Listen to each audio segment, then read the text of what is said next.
Hello, how's it going, everybody? Today we are jumping into not 7, we're jumping into 10. Let me change that here real quick and let's check to see if we are lagging as well.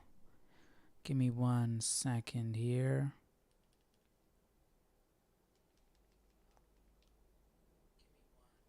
Okay, we're good. So let's get that changed up, get the text up on screen, and we can get started.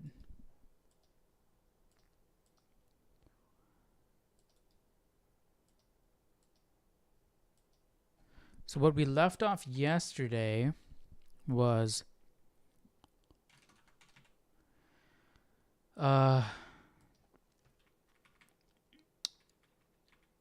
Jesus is sort of like, we're getting the disciples ready, right? And he said he's going to send them out. So I think we're going to see the 12 disciples and see them being sent out, right? You know, following God's calling, Jesus calling for them. So, all right, I got my text up, got the Bible out, and yeah, that's what he said last in chapter 9, verse 37. Then he said to his disciples, "The harvest truly is plentiful, but the laborers are few. Therefore pray the Lord of the harvest to send out laborers into his harvest." So the harvest are the people that are ready to hear his message. And who are the laborers? The disciples. So the harvest is plentiful, but the laborers are few. So he needs to call his disciples. He needs to call his chosen few to go and minister to the world. And that's where we're at. We're at now. We're going to assemble the apostles. This is like the Avengers. They're getting assembled, ready to go out. So let's get started. Let me get the volume on. We can get going here.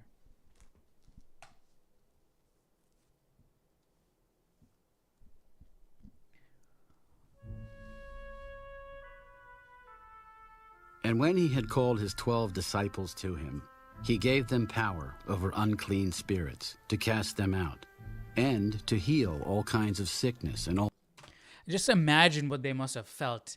They are 12 people in all the world that God himself has chosen.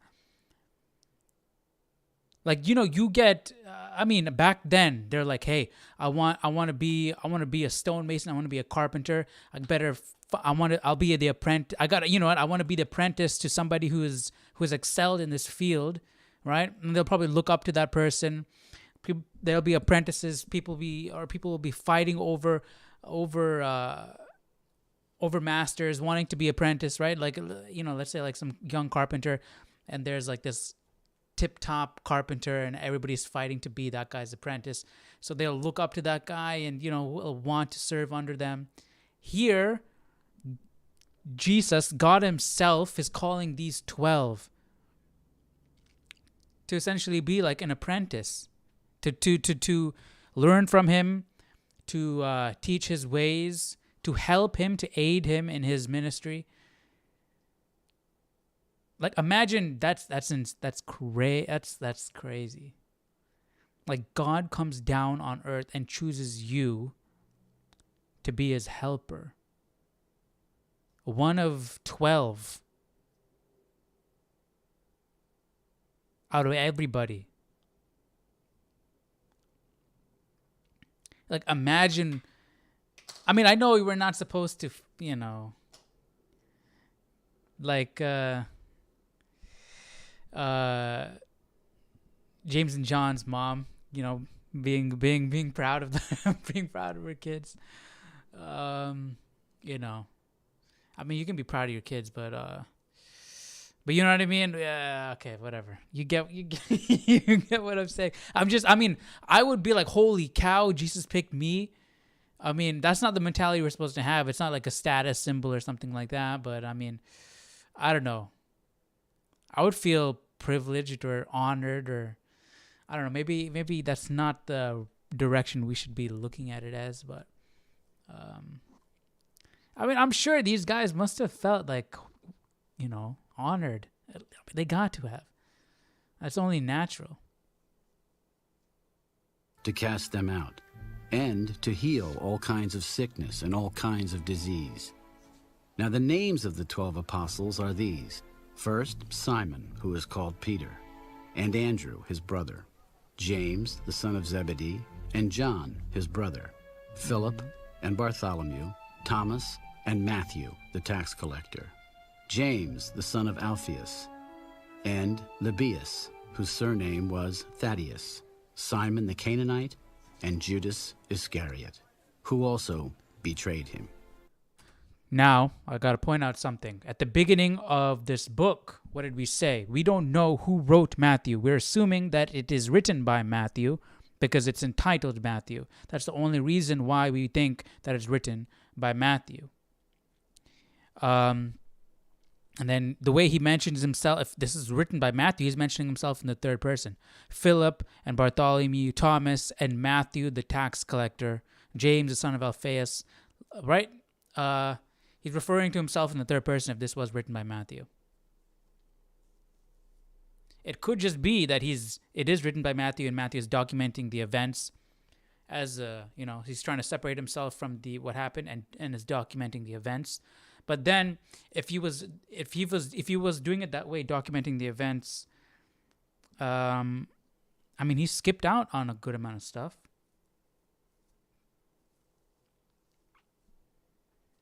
So, was he just documenting the stuff that he was there for? And this is Matthew we're talking about? Well, he did document Jesus' birth.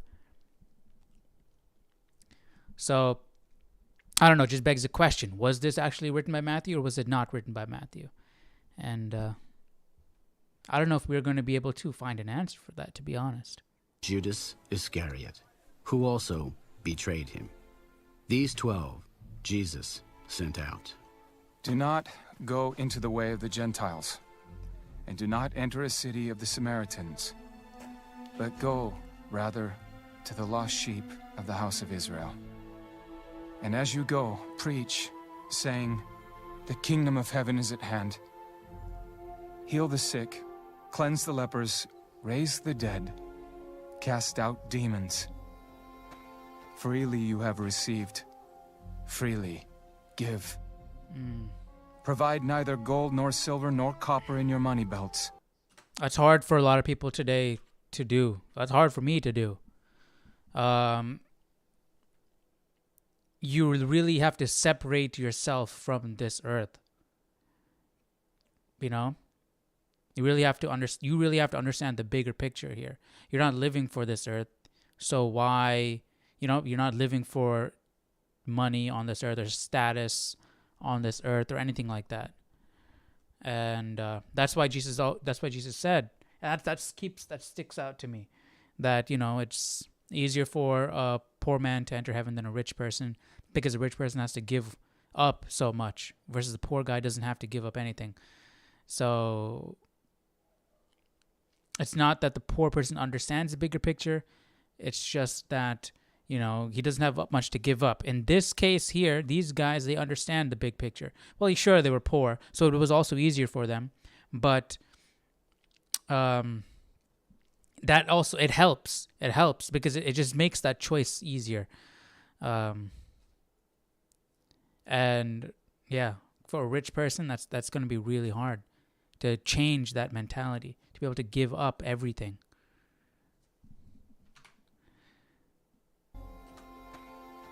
And today, we have, everybody is well off now. Well, not everybody, but quite a few people are well off nowadays, right? So, compared to the rest of the world,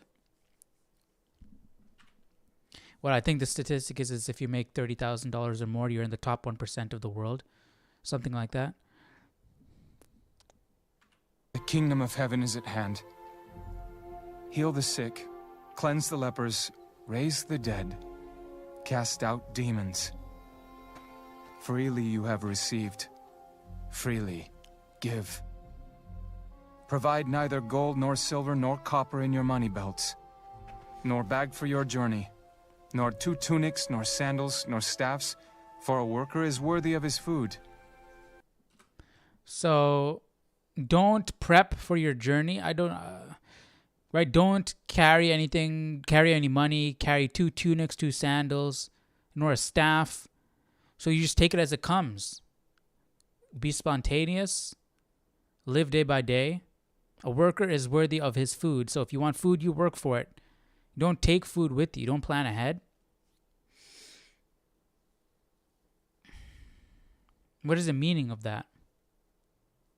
Meaning, I guess that's emphasizing that you don't need anything. You know? You don't need you take what you need. That's it. What your base necessities.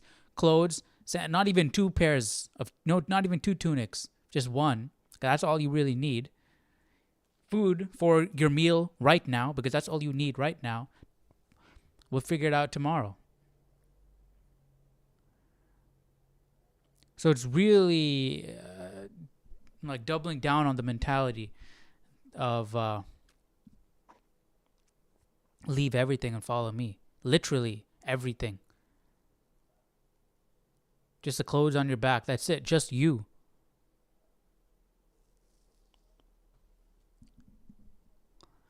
So that means you literally have to let go of everything. And that's going to be hard for a lot of people.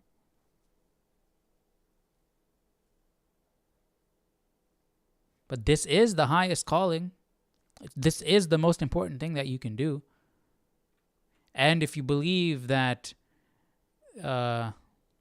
this earth is not the end game, why invest in it?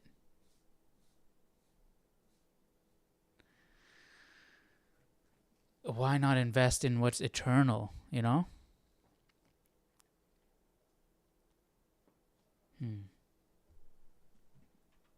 Tunics, nor sandals, nor staffs, for a worker is worthy of his food. Now whatever city or town you enter, inquire who in it is worthy, and stay there till you go out. And when you go into a house... See, if I was them, I'd be overthinking. I'd be like, what if I don't get food tomorrow? What if nobody lets me stay in their house? What if I can't find work? I need to prep for the future. That's how I would be thinking. It'll be hard to let go. Just completely let go. Worthy, and stay there till you go out. And when you go into a household, greet it. If the household is worthy, let your peace come upon it. But if it is not worthy, let your peace return to you. And whoever will not receive you, nor hear your words, when you depart from that house or city, shake off the dust from your feet. Assuredly I say to you, it will be more tolerable for the land of Sodom and Gomorrah in the day of judgment than for that city. Behold, I send you out as sheep in the midst of wolves. Therefore be wise as serpents and harmless as doves. But beware of men, for they will deliver you up to councils. That's actually really cool. Behold, I send you out as sheep in the midst of wolves. Therefore be wise as serpents and harmless as doves. Wise as serpents, so know when to strike. Be able to discern an opening, but also be harmless as doves. That just reminds me of I forgot the phrase, but it's something like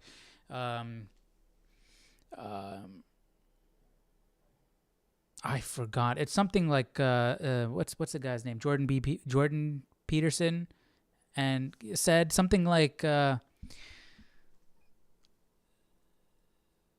it's better for a man to be a monster and then learn how to control it. Like be a fighter. It's better to know how to fight in times of peace than to be something like that. You know what I mean? Like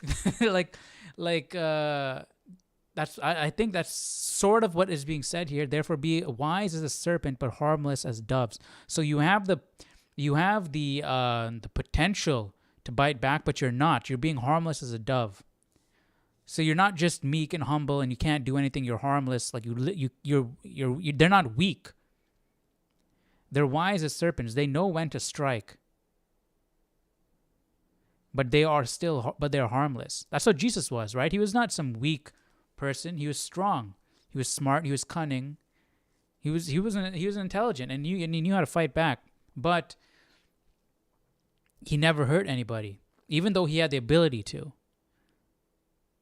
And that's true strength, right? I mean, and that's virtue, right? You can, just because you don't hurt somebody doesn't mean you're virtuous, because just some random, like, I mean, if you don't have the ability to hurt somebody and you're not hurting somebody, that doesn't take strength. That doesn't take anything, because you can't do anything in the first place. That's just weakness. And I think that's what the quote was trying to get at. And but Jesus, and it looks like these disciples, they could do something. Jesus clearly could do something. He was quick with his words. He was smart, and he's the Son of God. Obviously, he can heal people. He can destroy people if he wanted to, but he didn't. And here, wise as serpents and harmless as doves. So they have the ability to strike. They know when to strike, but they won't. They're harmless as doves. He just wanted them to be aware of their surroundings. You're sheep in the midst of wolves. So you need to be able to defend yourself amongst wolves, but also control that and be harmless as a dove. So that takes strength. But beware of men, for they will deliver you up to councils and self-control and also. Scourge you in their synagogues. Discipline. You will be brought before governors and kings for my sake. That's the whole. I keep. It's sort of a bit of a tangent, but that's like the whole premise around martial arts, right? You're you're turning a person into a weapon, but it teaches discipline, because now you have to control yourself. Now you have the ability to harm people around you, but you're not using it for that, right? You're using it for self-defense, and right. So that way it teaches discipline and self-control and humility. Therefore, be wise as serpents and harmless as doves, but beware of men, for they will deliver you up to councils and scourge you in their synagogues. You will be brought before governors and kings for my sake, as a testimony to them and to the Gentiles. And this is not talking about really. Jesus is not really speaking about that physical aspect, but more of that mental aspect. When they deliver you up, do not worry about how or what you should speak, for it will be given to you in that hour what you should speak. For it is not you who speak, but the Spirit of your Father who speaks in you. Now brother will deliver up brother to death, and a father his child, and children. So that again, that also takes a degree of letting go, right? You have to let go of yourself and allow the Holy Spirit, allow God to flow through you. He is speaking through you. So you have to give up some control. You have to give up some control by, hey, I can't wear 2 tunics, can't plan for the future, can't bring multiple sandals, can't pack food for tomorrow or the next day. You're giving up control in that way. And with this also, so it's a different mindset, because we're always worrying about tomorrow, planning for the future, and Jesus is looking at things completely different.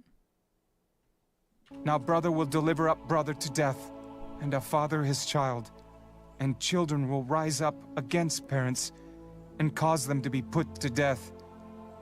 And you will be hated by all for my name's sake. But he who endures to the end will be saved. When they persecute you in this city, flee to another. For assuredly I say to you, you will not have gone through the cities of Israel before the Son of Man comes. A disciple is not above his teacher, nor a servant above his master. It is enough for a disciple that he be like his teacher, and a servant like his master. If they have called the master of the house Beelzebub, how much more will they call those of his household? Therefore, do not fear them, for there is nothing covered that will not be revealed, and hidden that will not be known. Let me pause it there. Let me go back up. Now brother will deliver up brother to death, and a father his child, and children. Well, let me pull up the commentary so we can actually go through that while we read the text. Matthew 10.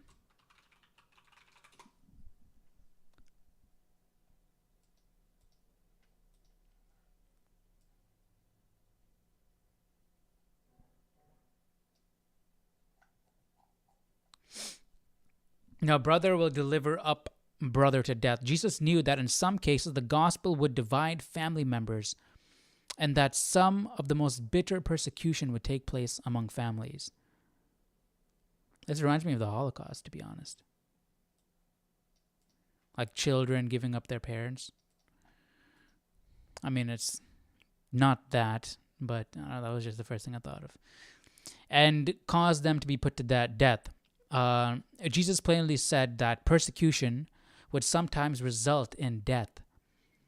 Though most Christians have endured persecution in economic or social arenas through the centuries, literally millions have given their lives in faithfulness to Jesus. You will be hated by all for my name's sake. At times, this has been true. When entire cultures have hated the followers of Jesus, it seems strange that people who live by the kingdom expectations of Matthew 5 to 7, chapter 5 to 7, should be so greatly hated. But it is the same paradox that inspired the world to condemn and crucify the only sinless man ever to live. It must be painfully admitted that there are times when Christians, because of great unfaithfulness or false profession of faith, have been hated for good reason. Yet no one who is filled with the presence of Jesus and lives like he did can be hated for good reason. But he who endures to the end will be saved. A commitment to endure to the end is required for those who will weather the storms of persecution. So it's like a trial. If you can make it to the end, you'll be saved. We who face little real persecution have little understanding of just how difficult it is to endure under it. Why, if every man would be saved who began to follow Christ, why, if every man would be saved who began to follow Christ, who would be damned? In such a country as this, the most of men have at least one religious spasm in their lives. When they persecute you in the city, flee to another. In this, Jesus taught his disciples that it was wrong for them to court martyrdom. They were not to run towards persecution, or even remain if they had the chance of an honorable escape. If they could flee to another place, they were to do it. So they shouldn't stay in a place knowing that they would be persecuted.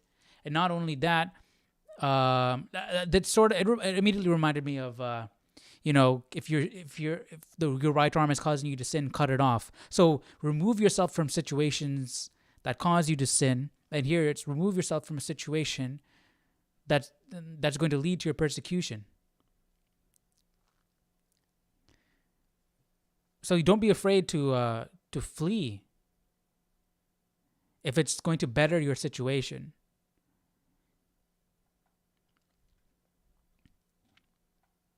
Because imagine if they thought they could stay. Imagine how many people were going to miss out on a message, because if they passed away in one of these cities that were being persecuted,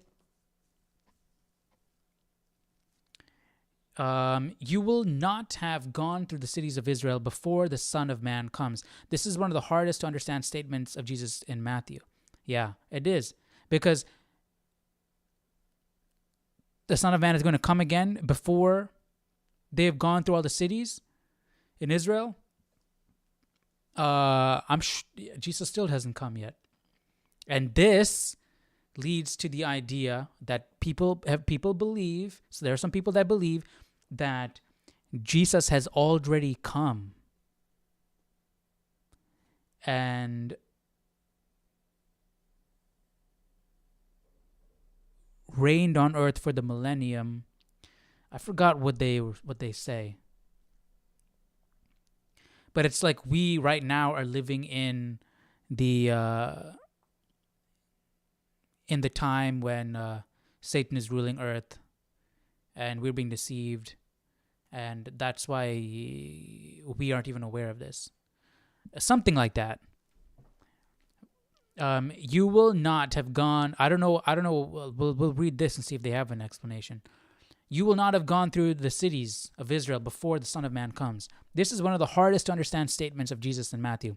Could Jesus really mean that he would return to this earth before the disciples would make it through all of the cities? If so, this would make Jesus plainly wrong in his prediction.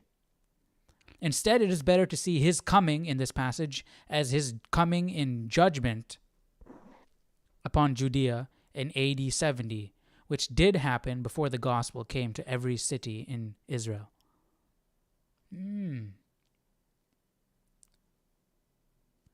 So we'll find more about this judgment later on.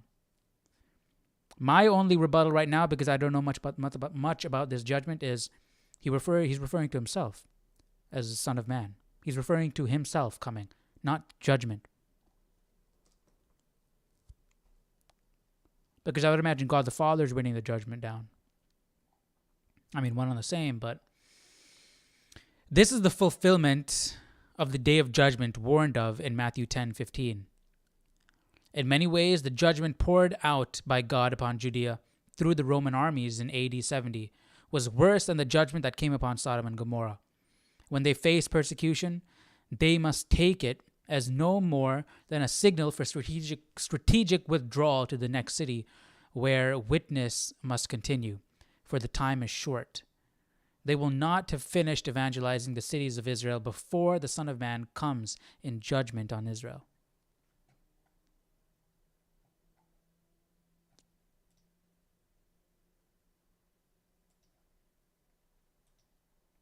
More will they call those of his household. Actually, let me keep going here. I'll stop right here at end of 26. A disciple is not above his teacher. Simply put, the disciples should not expect to be treated any better than Jesus was treated. If they call Jesus himself Satan, how much worse should the disciples of Jesus expect? Yeah. This is already the second reference in Matthew we have to Jesus being associated with Satan by his enemies. We saw that on Friday. Thank God they may call us what they like, but they cannot make us evil. God was slandered in paradise and Christ on Calvary. How can we hope to escape? Is it enough for a disciple that he be like his teacher and a servant like his master? Right? Makes sense to me. Therefore, do not fear them. For there is nothing covered that will be revealed, and hidden that will not be known. Jesus promised his persecuted followers that the truth of their honorable sacrifice would be known. Even if the persecutors did their best to hide it among the pages of history, God would reveal all and justify his servants and reveal the crime of those who thought they had hidden it. Above his teacher, nor a servant above his master. It is enough for a disciple that he be like his teacher, and a servant like his master. If they have called the master of the house Beelzebub, how much more will they call those of his household? Therefore, do not fear them, for there is nothing covered that will not be revealed, and hidden that will not be known. Whatever I tell you in the dark, speak in the light, and what you hear in the ear, preach on the housetops. And do not fear those who kill the body, but cannot kill the soul, but rather fear him who is able to destroy both soul and body in hell. Are not 2 sparrows sold for a copper coin? and not one of them falls to the ground apart from your Father's will? But the very hairs of your head are all numbered. Why is that capitalized? It sounds like they're talking about Satan here. And do not fear those who kill the body, but cannot kill the soul, but rather fear him who is able to destroy both soul and body in hell. Or are we talking about God, as in, he has the ability to judge you like that? Sold for a copper coin, and not one of them falls to the ground apart from your Father's will? But the very hairs of your head are all numbered. Do not fear, therefore. You are of more value than many sparrows. Therefore, whoever confesses me before men, him I will also confess before my Father who is in heaven. But whoever denies me before men, him I will also deny before my Father who is in heaven.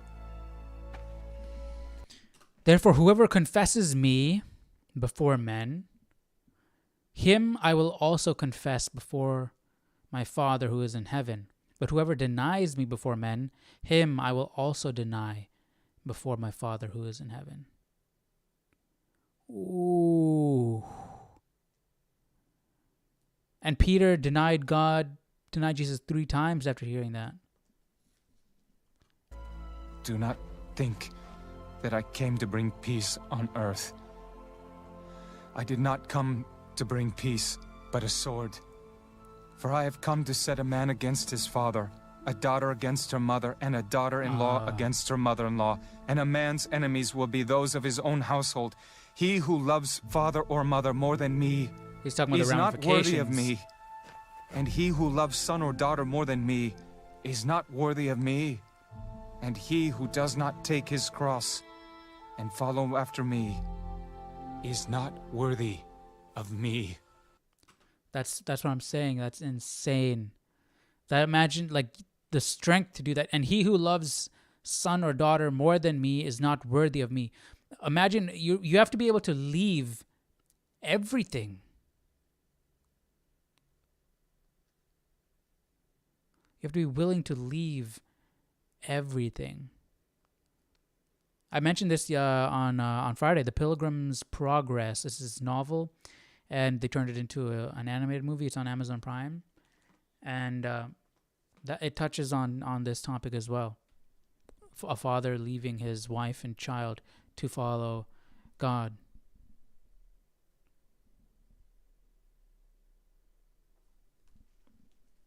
And follow after me is not worthy of me. He who finds his life will lose it, and he who loses his life for my sake will find it. He who receives you receives me, and he who receives me receives him who sent me. He who receives a prophet in the name of a prophet shall receive a prophet's reward, and he who receives a righteous man in the name of a righteous man shall receive a righteous man's reward. And whoever gives one of these little ones only a cup of cold water in the name of a disciple, assuredly, I say to you, he shall by no means lose his reward.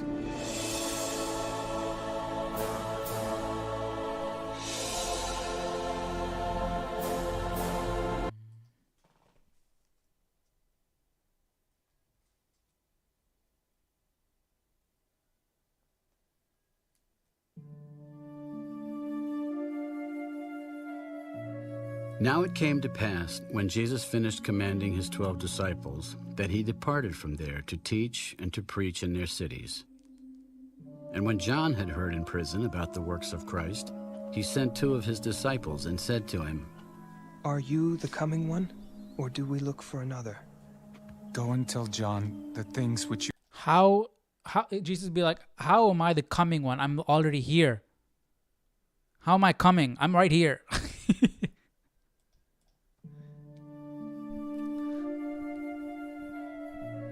Now it came to pass, when Jesus finished commanding his 12 disciples, that he departed from there to teach and to preach in their cities. And when John had heard in prison about the works of Christ, he sent 2 of his disciples and said to him, Are you the coming one? John the Baptist. Or do we look for another? Go and tell John the things which you hear and see. The blind see and the lame walk. The lepers are cleansed and the deaf hear. The dead are raised up and the poor have the gospel preached to them. And blessed is he who is not offended because of me. As they departed, Jesus began to say to the multitudes concerning John, What did you go out into the wilderness to see? A reed shaken by the wind? But what did you go out to see? A man clothed in soft garments? Indeed, those who wear soft clothing are in kings' houses. But what did you go out to see? A prophet? Yes, I say to you, and more than a prophet. For this is he of whom it is written, Behold, I send my messenger before your face, who will prepare your way before you. Assuredly, I say to you, among those born of women, there has not risen one greater than John the Baptist. But he who is least in the kingdom of heaven is greater than he.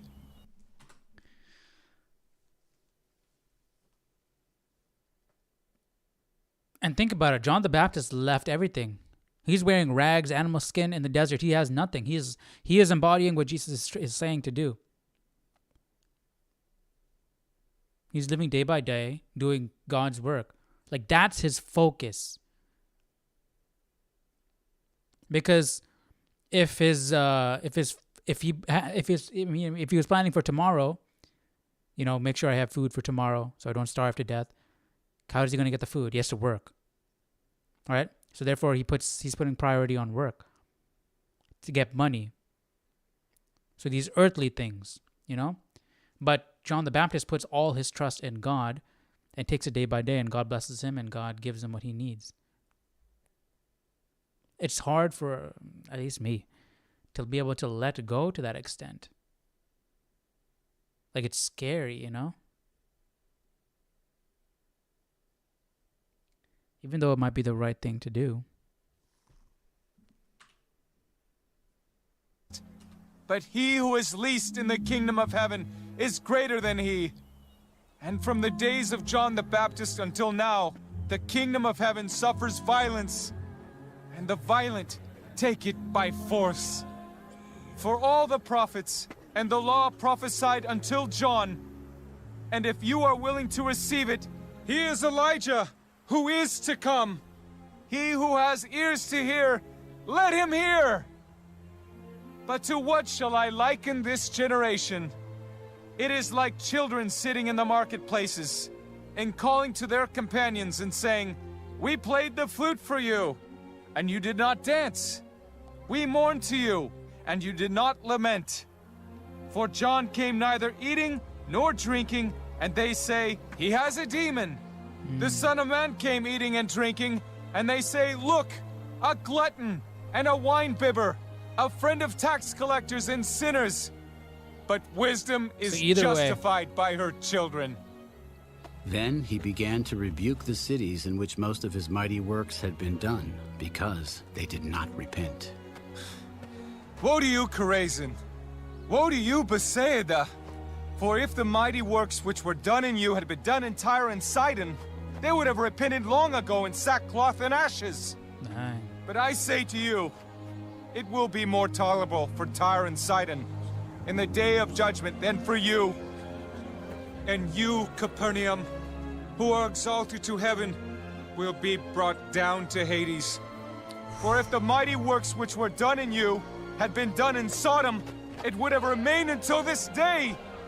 Holy. But I say to you that it shall be more tolerable for the land of Sodom in the day of judgment than for you. Jesus is I going thank you, Father, Lord in of on heaven these people and earth, right now. that you have hidden these things from the wise and prudent, and have revealed them to babes. Even so, Father, for so it seemed good in your sight. All things have been delivered to me by my Father, and no one knows the Son except the Father. Nor does anyone know the Father except the Son, and the one to whom the Son wills to reveal him. come to me, all you who labor and are heavy laden, and I will give you rest. Take my yoke upon you and learn from me, for I am gentle and lowly in heart, and you will find rest for your souls. For my yoke is easy, and my burden is light. I have a question.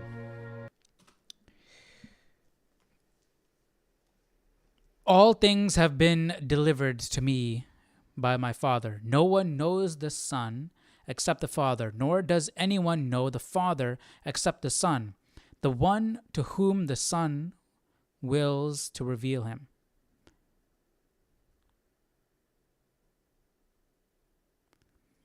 So my question is, like, look at Moses, for example. Moses was honestly like a friend to God. The way they talked back and forth, they spoke, they had conversations. God got angry, Moses calmed him down. Like, Moses had some influence over God in a way. So what does this mean here? No one knows the Son except the Father, nor does anyone know the Father except the Son, the one to whom the Son wills to reveal him.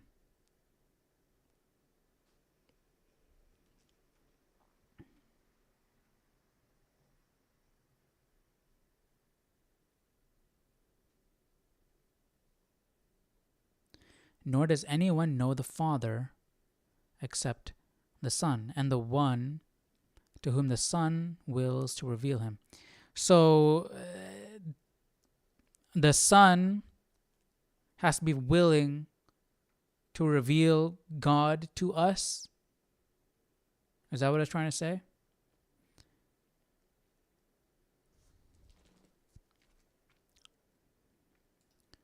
And no one knows God the Father except through God the Son.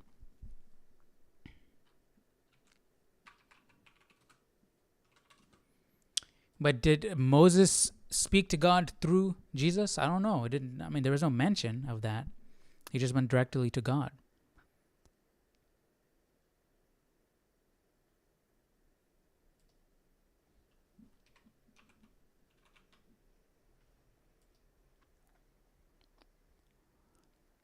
All things have been committed to me by my Father. No one knows the Son except the Father, and no one knows the Father except the Son, and those to whom the Son chooses to reveal him.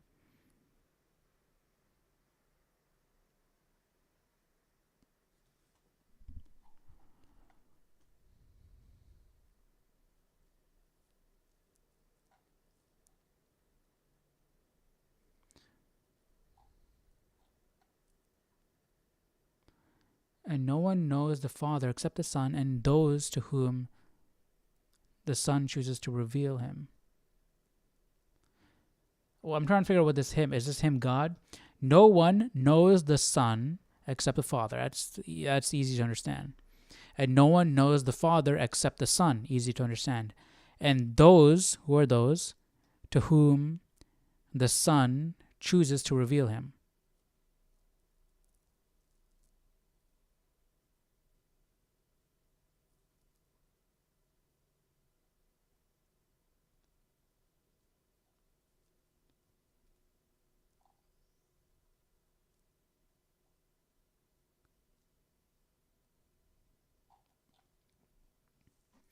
No one knows the Son except the Father. I might be overcomplicating it by reading in my head by reading it so much.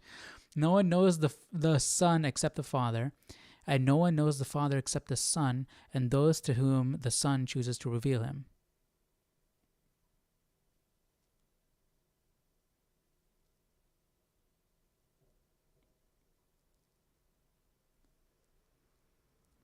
I'm thinking it means the Son has to choose whoever the Son chooses to reveal God to.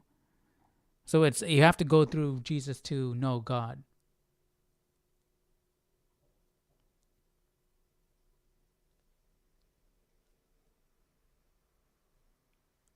Right? God, the Son might reveal God to you. I think that's what it's trying to say. Yeah. So what about people in the Old Testament? They didn't pray through Jesus. They didn't pray through the Son. They went directly to God. Let me see if a commentary can explain that.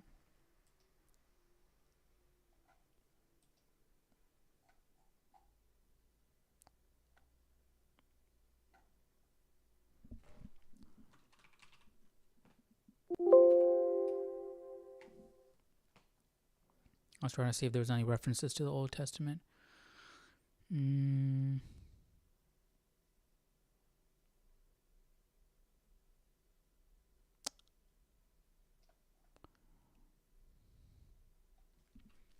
I mean, I guess knowing the Father versus communicating with the Father are two different things. Right? Because we're talking about knowing. Nor does anyone know the Father except the Son and the one to whom the Son will reveal him.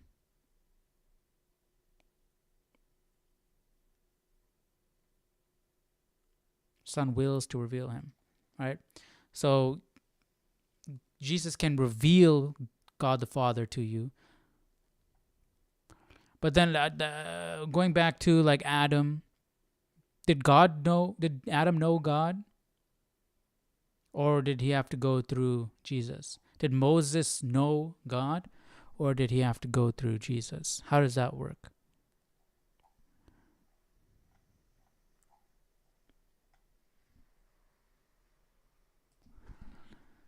What if I type in Matthew?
Yeah, I'm not seeing anything. This is gonna be tough.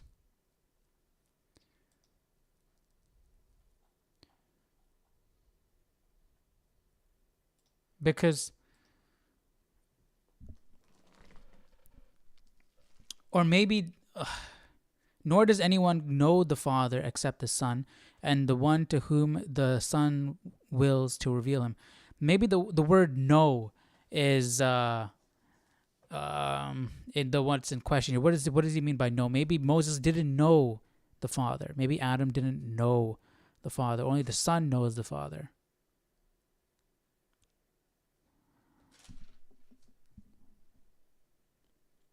Even though Moses and God seemed like they were close, even though Enoch walked with God, maybe they didn't know God.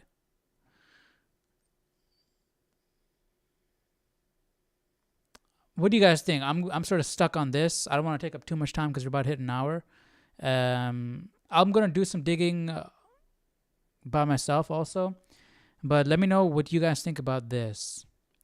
How would you explain that?